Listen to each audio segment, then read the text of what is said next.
Hello, Pam DuBois, DMV Real Estate. Today I have with me special guest, Helen Spanos, DC First Properties, and Helen's going to talk to us about DC First Properties and what they do, share some building information with us. First, Helen, tell us a little bit, I guess, how you jumped from planning real estate to development. So yeah, thank you for having me.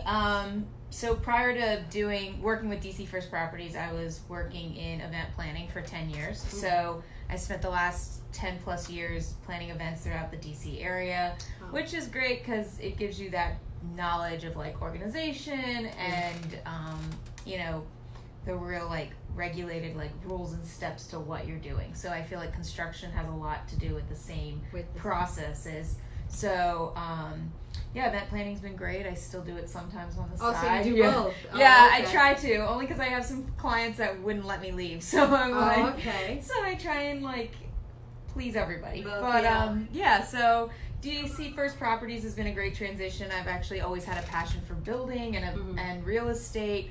I grew up in commercial real estate with my family, so you did? Yeah. Okay. So I had a little bit of the knowledge there as well. Already. My dad's a general contractor, so growing up it was always like hands-on building everything. Right. So it was it's nice. So you were already in there. Yeah, I was already in there. I have the knowledge that most people don't have coming into a role like this, but like I grew up around it, and like so it's been great to like be able to use those skills that I've kind of already in your blood. Yeah, right? It's kind of like built into my veins a bit. So, but we now I handle all of like the design and the beginning processes for all of our projects. So, as a whole, we're a real estate investment company. And we work on buying properties, building them out, and then flipping them. Okay. So the company started 13 years ago as DC First Properties, and it's a family-run business from Josh Cohen and his sister Elena Newman. And so I was kind of the first full-time person they brought on in a construction position. So prior to that, Josh has a Class A license that he is able to build out all of our projects with, and then I was brought on to assist him in the field with all of the construction work. So it's been a learning process to say the least, but we keep it moving, and there's still things that we're adjusting and changing day in and day out, but for the most part it's been kind of like a solid family business. That's good. Business that allows us to grow in whatever way we want to, which is nice. You have the control. Exactly. Which is great. Yeah. So, you guys have a lot going on right now. I know you have a lot. Yeah, we have about like 8 projects going on right now. Yeah. So, and more in the works. That's exciting. Yeah. Right? That's really exciting. And our name has grown in the area. So we mostly focus in Falls Church, Fairfax County region, but our name has grown. So now we're getting calls for people that just want us to come do like their build out on their home. Right. And as a Class A contractor, we have the ability to do that. So, we're not only just buying and flipping our own projects now, we're getting calls to do other types of projects in the area because they see our quality of work, they see our finish qualities, everything they're looking for in their house, but they don't know where to begin. Oh, okay. So, so that's another avenue. Yeah, so that's another avenue that we're starting to venture into as far as, just helping out the community and the neighbors that are in the neighborhood that we're working in. So that's great. Yeah, it's been really nice to be able to transition into more of a contractor construction role as well. Yeah. For just people looking to have that home that they want but can't get one of ours because ours sell before we even finish them. So you go in there and actually do work for people that's not just selling the homes, also just one construction. Yeah, so just this week we had a woman call us, and she didn't know if she spent 2 years planning to rebuild her house. Okay. And she was ready to sign a contract with the contractor, and all of a sudden he like drops off the face of the earth. Oh no. So she calls us and she's like, well, I don't know if I want to build it or if I want to sell it. And with us, she has the option of either. So, we gave her a price if we were to buy it, but we also gave her a price if she wanted to fix it. So now she's trying to figure out what she would rather do, and we're just, there to serve in any way we can. So whether we build it for her or we buy it from her, like it would be a win-win. Yeah, in yeah, our the avenues. options are Yeah. there. That's actually great. Yeah. That you're in also doing the construction part of it. And when Okay. people are ready to upgrade their homes, you know, they look at our new builds because they know what they're going to get What out they're of gonna it. do. So Okay. Yeah. Wow. So how do you like the transition from one to the other? Do you love it?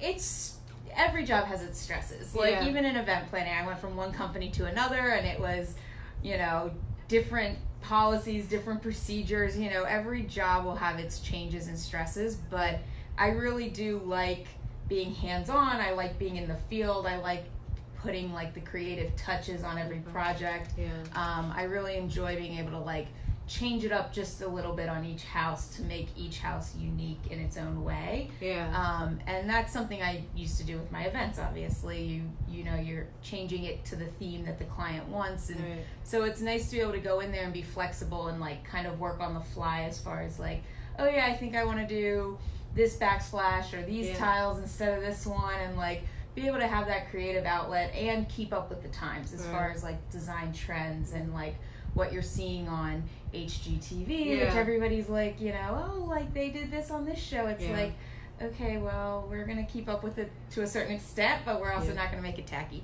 So like, Helen's very talented in a lot of different areas, because I looked at that one house when I saw that one house that you actually staged, and it was absolutely awesome. You did a great job. Thank and I you, thought, yeah.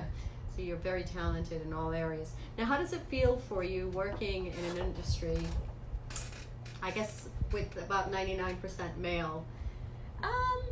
doesn't bother me too Yeah. much. Like, you know, it has its challenges. There are days you tell the guys something and you know they're just not listening to you, or they don't Want value your opinion. But at the end of the day, I kind of feel like coming to the table with a large knowledge, like construction your expertise, background. right?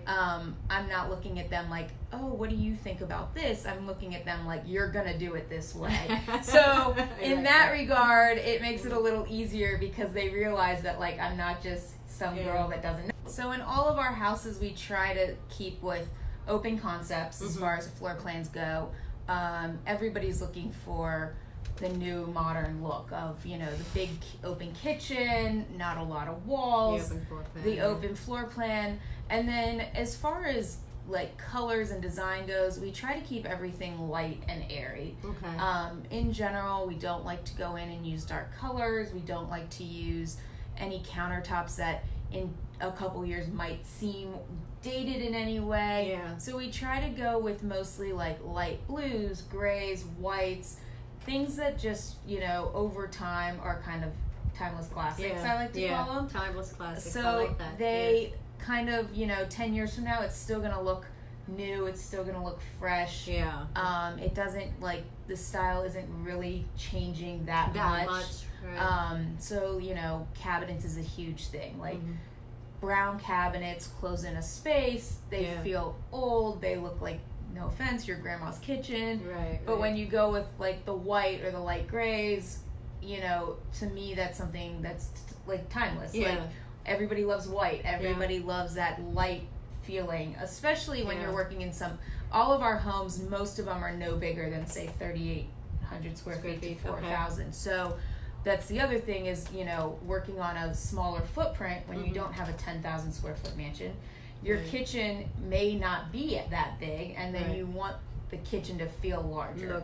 So it's the illusion of making a house feel like it has more space as well when you're working with a smaller footprint. Right, and colors are huge when it comes to that. Yeah, so we use all whites and light grays, plus if people really love another color, it's easy to paint over a light color than it is a dark color. Very Like, true. don't try and cover a red wall with like light gray after it's red.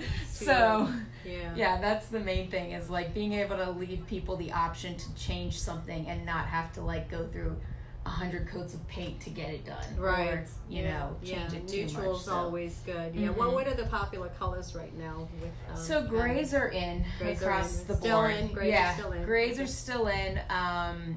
But gray, I would say grays more on a blue tone than grays on like say a brown or like tan tone. And it's funny, not until you go to a paint store and look at like a color wall of different 800 colors, grays, so, do you realize like, oh yeah, that's definitely more brown, and that's more blue, and Yeah. that's more purple, and that's more pink. So, yeah, I mean, that's the one thing is like, you have a lot of contractors, they're like, oh, we're going to use this color, and then you see it and you're like, No. that's not very attractive. That's just not a great color to use. Yeah. So, yeah, it's just a matter of like, you know, and then tying everything together, of course. So Right, you with want to everything make else. sure like whatever colors you're using on your walls are tying in with, say, your bathrooms and, Right. you know, other rooms in your house. So it just, you know, we like to kind of keep standard throughout the home, but we do switch up, say, like the design in the bathroom, our layouts, you know, different things change a little bit with each project. But in general, like tile selections are pretty standard, and you know, countertops, again, we use like a pure white countertop. Yeah. So Granite. it's we're actually using siltstone. Oh, okay. Yeah. Okay. So it's a little bit more popular. It has like pretty heavy gray veining through it. Yeah. So it allows, you know, again, it's that all white kitchen. Right. With a pop of color on the backsplash. Right. So, you know, and there are certain features that we try to incorporate in every house, like large kitchen islands, big walk-in master showers. This is great information, So, you know, certain selling features people are looking for. They're looking for double vanities in their bathrooms. Right. They don't want they don't want to have to share a sink with their husband at this point in time, you Nobody know. wants to do that, right. Especially when you go to apartment buildings now, like high-end apartment buildings, and they have these amenities. So, like, really? So like you go to like DC or even in Arlington and like other areas, you're looking at high-end buildings and like Bozzuto and some of these other builders are all putting in like double vanities. They're putting in large cabinet space in these small apartments, and people are renting them, and then they're moving into a house where they have no cabinet space, where they have, you know, no second sink, and they notice that right away. So you almost have to give them the same amenities that they would get in their apartment in order to really entice them to want to buy your property. So when they walk in and they feel like, oh yeah, this like has that feel, and I don't feel like I'm downgrading to live here, they are more likely to put, you know, an offer in on one of the properties. So. And this is pretty much standard on all the properties that you build. All of ours. So, you know, secondary bathrooms, we work in like at least one bathtub, but in general we like to do like stand-up showers. You know, it's little things like that where people see the quality difference. Like I've gone to brand new homes and every single bathroom had a tub in it. And I'm like, well, that's not really. You don't need it. You don't need it. It feels like it's a closed-in space. You've got curtains in every like bathroom. So having that seamless shower glass door that just opens up the space and allows you to like feel like you're an adult, you know, makes all the difference when you're looking at a house. But it's funny, we see projects all the time where the builders are doing, you know, whatever the, no offense, the least expensive option is for them. And then, you know, you see it on the resale of the property. So that's definitely something that we try to like veer away from, and we try to like upgrade where we can so that we can get the higher offer prices on our homes and set like new standards for the neighborhood and everything. You have great features. Great. I was going to ask basically what the building industry is like. What are you thinking as far as like? I guess well, besides prices being on a rise, So there's no like, I'm gonna fix a kitchen and a bathroom for $10K anymore. There's no. I think that's one of the biggest struggles we find with sellers is that everybody thinks for like $50K they can fix up their entire house. And I'm like, if you call 3 contractors, that's not going to get you your 1 bathroom and your kitchen and one other space at your house. So I think in general on our end, like we see it every day, but I feel almost bad for homeowners that feel like, oh no, like 10 years ago I did this and it only cost me, and I'm like, that was 10 years ago. You should look at like 10 months ago because even from then to now the prices have jumped up. So I think that's one thing where not so much the building and construction industry is at fault, but like buyer awareness needs Yeah. to be improved a little on that end, because Some education. yeah, what's because you going go to on. Home Depot and you're like, oh, I found tile for $3 a square foot, and I'm Yeah. like, yeah, but did you measure how many square feet of it you need, and Right. then how much it's going to cost to get somebody to put it in Yeah. for you? Like, when they go and really break down their numbers, that's when they realize, like, oh yeah, this is going to be a lot more work than I thought. Yeah. But then you also have contractors that underquote it, Mhm. and then all of a sudden they And they slam want the more price money, later. and yeah. then these poor people are like with their hands tied because the Yeah. work's been done. So I think in general, the construction industry, as far as like trends and stuff goes, Mhm. it hasn't changed too drastically. You know, the craftsman style is still in, the slight farmhouse look is still in, Mhm. light colors, whites, airy feels are still in. But as far as like public awareness to what things cost these days, Need more education. yeah, need there. more education, because Yeah. people start, again, referencing a lady we just talked to last week. Mm. She started a process 2 years ago as far as pulling plans and talking Oh, to wow. contractors.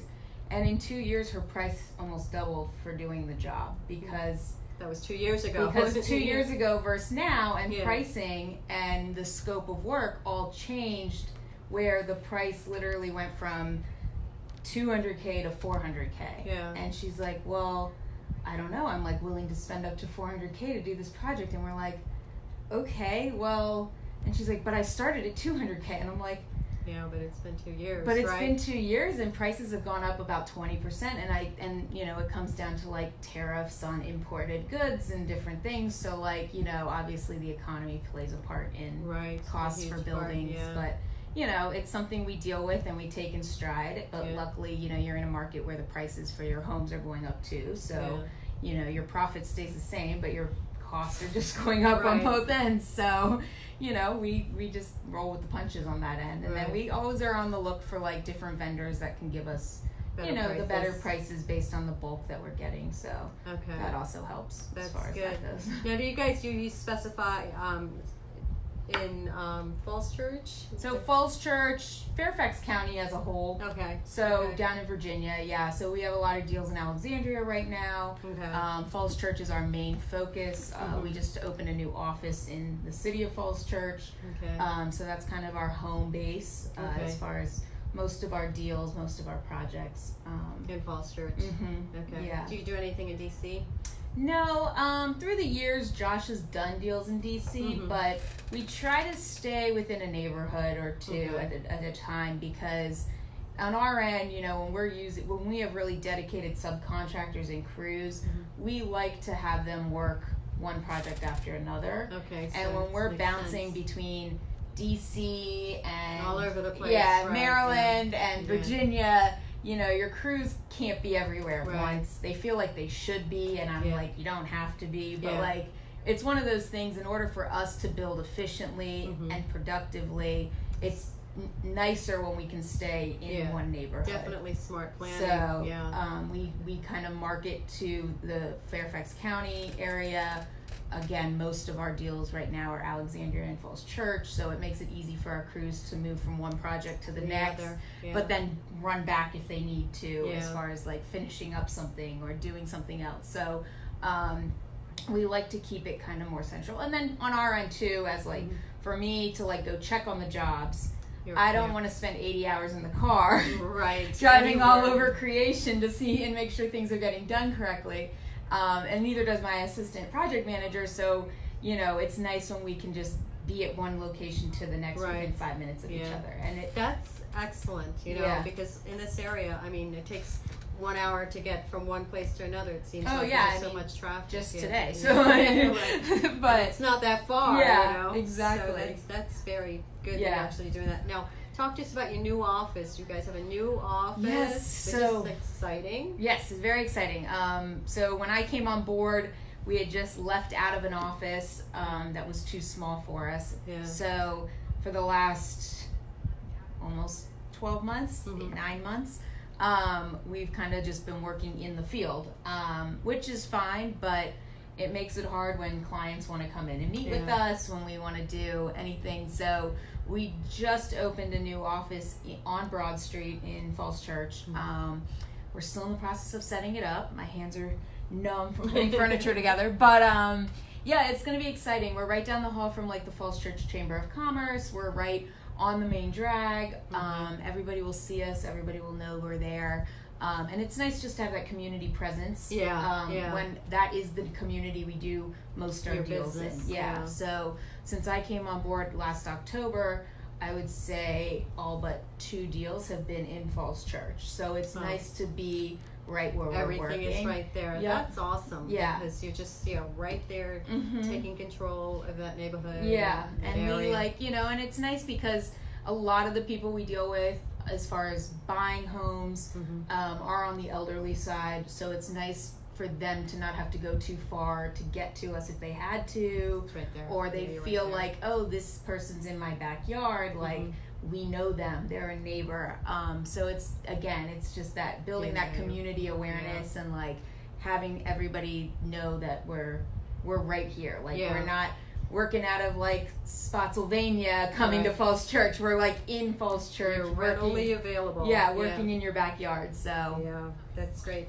And you've got growing team. Yes. Lots of people coming on, I understand. Yeah, right? so we're currently a team of 5. Okay. We're looking to bring on a new acquisitions person very soon, probably within the next week or so. Okay. And then from there, growing out to probably 2 or 3 more people by the end of the year. That's so exciting. Yeah, so we may have already outgrown our new office, but let's not go there yet. Well, hopefully there's space in the building still. There is. So, you can just kind of move right next door or wherever. Yep. Yeah, so it'll be good. No, it'll be nice to have a team and more just central support as far as everybody goes.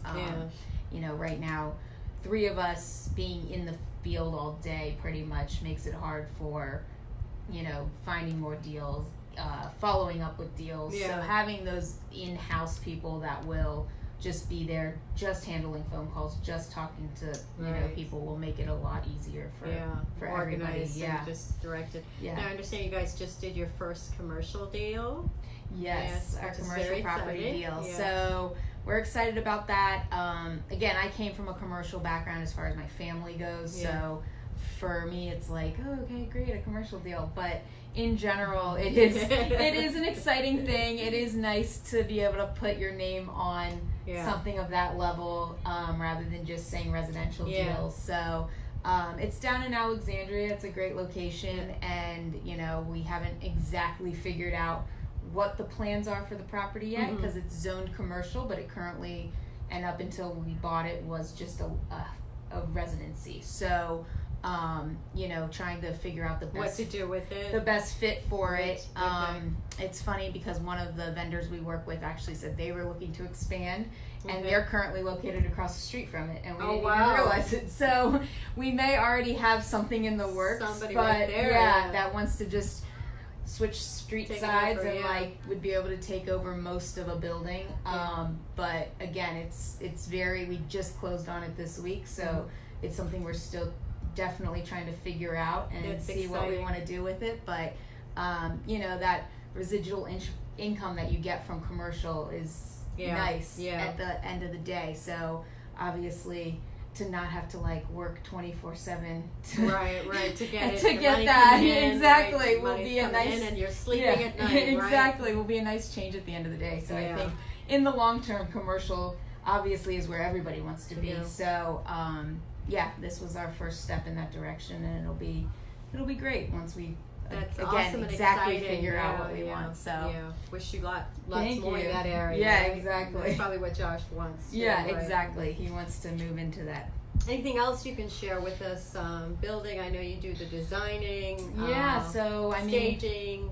I mean, we have stagers, great stagers that we work with, but what I found is when you literally design a house from paper to ground up, at the end of the day, you've the entire time thought about where you want certain pieces of furniture. You know the house. So so to have a stager come in and tell you, oh, I'll do this here and I'll do that there, and you're like, nope, that's not what I want. Like, that's the dining room. That's the living. Like, so I stay very hands-on even through that process, and I make sure that even up until the staging. They're Yeah. putting the beds on the correct walls. They're, you know, bringing in pieces that will fit the space and not make it feel too small or make it feel too big even. So I normally walk with the realtors that we work with and the stagers and kind of tell them, like, where to do this is what we want, this is the style we want, like, and at the end of the day, I feel like they all turn out very well. So, but yeah.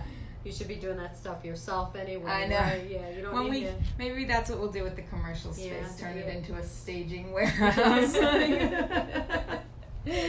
I don't know what Josh would think about that. Yeah, right? he would hate me. There's no money coming in there Exactly. if you do that. Yeah. We just need a small bit of the space. Right. So. Anything else that we didn't talk about as far as the actual process, what goes on DC First Properties? I mean, on our end, it's just a lot of upfront due diligence as far as our building process goes. So again, from day one, before we even close on a property, we're out there measuring it. We're doing floor plans and designs. We work with a great team of architects, but at the end of the day, again, you have these visions and you know what your style is. So we're very hands-on with giving them pretty much the pretty picture and letting them make it into a structural, like, efficient home. Okay. So we think about all the things that need to go into the project ahead of time. So a lot of architects will hand you something and then your furnace is like outside of the house and you're like, no. Where's this? Like, how are we using this? So, right, yeah. You know, a lot of times I get a plan from an architect and I'm like, is this a puzzle of how many boxes you could fit in a box? Because I just look at it and I'm like, this isn't our style. And you know our style, so like, we're going to start from scratch and work forward. Yeah.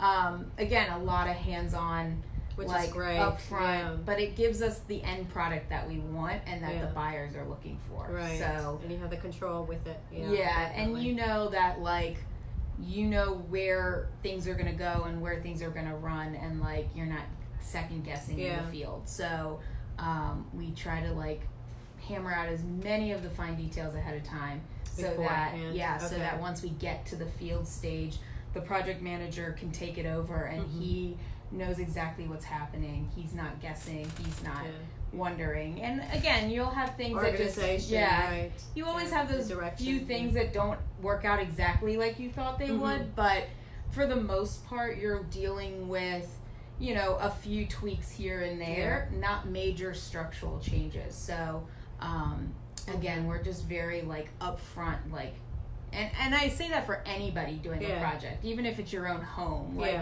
really look at, like, where your air conditioning's going to go, how your plumbing lines are going to be. Plan it out, you know, really think about, am I going to have a bunch of water lines on my exterior walls? Because in the winter, that's not what you want. Right. Insulation or no insulation. Yeah. So those are all things to, like, keep in mind, even for a regular homeowner. Yeah. Or people don't anybody. think about those things. Yeah. So, and again, everybody wants that open floor plan. So whatever you can do to give them that open space is, you know, kind of key. So you guys, like you said, you do both. You actually, with the homes in Falls Church, you have, because you do tear downs, you know, a lot of 90% of our homes are tear downs unless they're really decent footprints that we can pretty much just gut and open up the floor plan most of the time because they're older homes. So we either do full guts or we'll do, again, 90% are going to be a tear down new construction. So, and that's what people are looking for, new construction in an affordable price point, and that's what we offer. So. Right, pretty much a brand new home at an affordable price. Competing. I mean, they are. They're considered to the county brand new construction. And we're offering them for $1 million or less is our motto. So affordable luxury.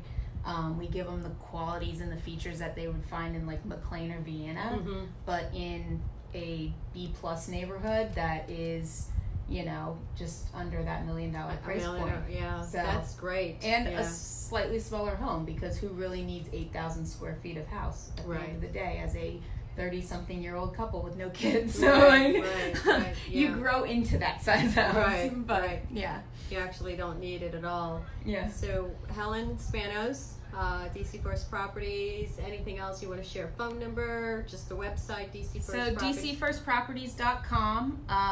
Again, we're in Falls Church, West Broad Street, 417 West Broad Street. So yeah, stop by. Doing some come great see us. things, yeah. We're excited that you were with us today. Thank you so much. And we'll share some more with you, hopefully coming out in the field and looking at some of those so properties. I know you guys had come and visited before. Yeah. We've kind of gotten out of the ground on a lot of them, / sold a couple of them. So yeah, it's been about a while.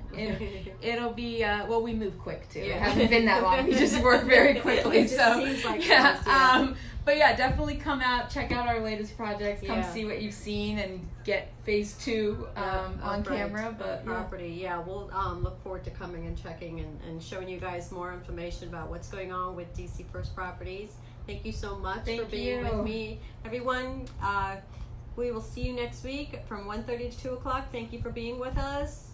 DMV Real Estate and DC First Properties. Thank you. Bye bye.